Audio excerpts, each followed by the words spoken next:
Imaginez un instant pouvoir confier ses secrets les plus précieux à un inconnu, lui demander de faire des calculs très complexes dessus et de nous rendre le résultat, sans qu'il ait jamais, à aucun moment, vu les données d'origine. Ça a tout l'air d'un tour de magie, et pourtant, c'est la promesse d'une révolution silencieuse qui est en train de se jouer en cryptographie. Cette question, elle a tout d'un paradoxe, n'est-ce pas? Et elle est vraiment au cœur de notre sujet aujourd'hui. Elle touche à l'un des plus grands défis de notre époque. Comment faire travailler nos données, comment les utiliser, sans pour autant les exposer au grand jour? Eh bien, la réponse se cache dans un concept mathématique qui est aussi élégant que puissant, le chiffrement homomorphe. Alors, pour qu'on se fasse une première idée bien avant de plonger dans les équations, on va utiliser une petite analogie. Pensez à une boîte de laboratoire du genre de celle qu'on voit dans les films.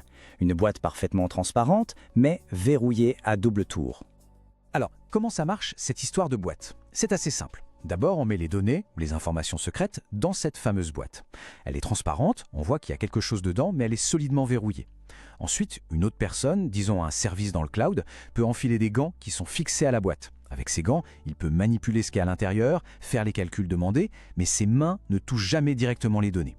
Une fois que le travail est fait, la boîte nous est retournée, et là, il n'y a que la personne qui possède la clé qui peut l'ouvrir et découvrir le résultat. L'opérateur, lui, il n'a absolument rien vu.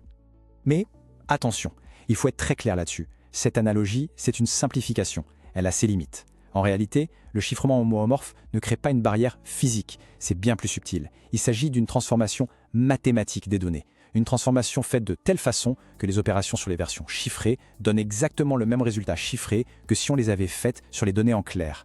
C'est là que réside toute la puissance et toute la magie du concept. Bon, maintenant qu'on a l'intuition, il est temps de soulever le capot et de regarder ce qui se passe vraiment dans le moteur mathématique. Le mot-clé à retenir, c'est homomorphisme. En maths, c'est un mot un peu barbare pour désigner une transformation qui préserve la structure.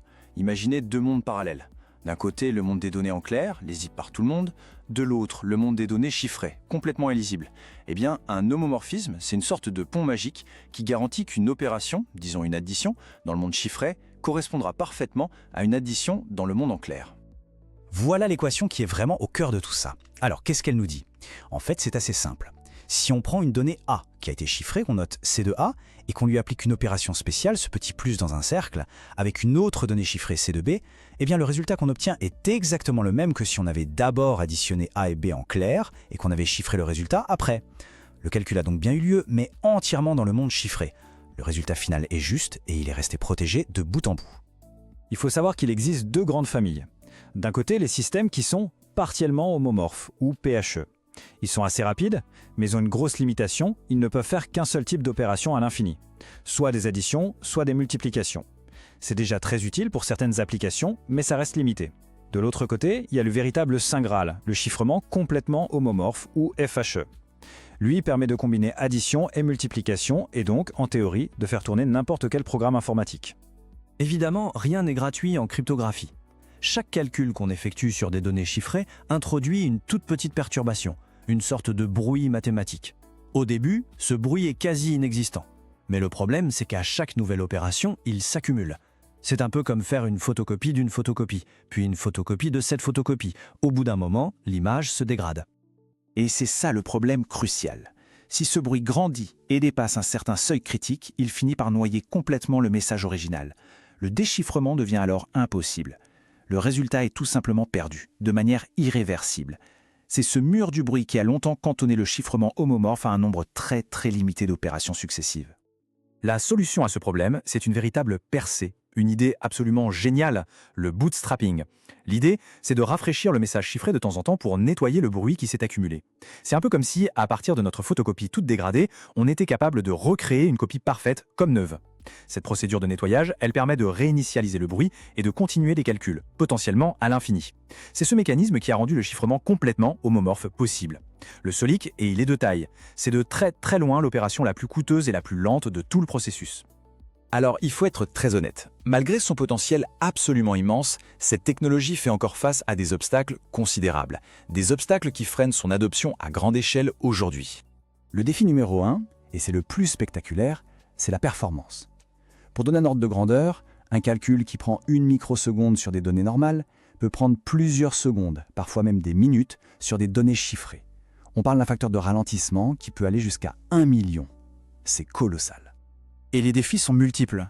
D'abord, la performance, bien sûr. Ces calculs sont extrêmement lents. Ensuite, il y a la taille des données. Un simple nombre, une fois chiffré, peut peser plusieurs mégaoctets. Ça devient très vite énorme. Il y a aussi la complexité.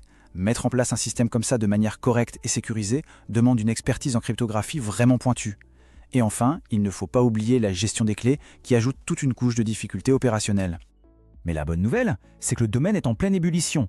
Partout dans le monde, des chercheurs travaillent d'arrache-pied pour surmonter ces obstacles. Les efforts se concentrent sur plusieurs points clés.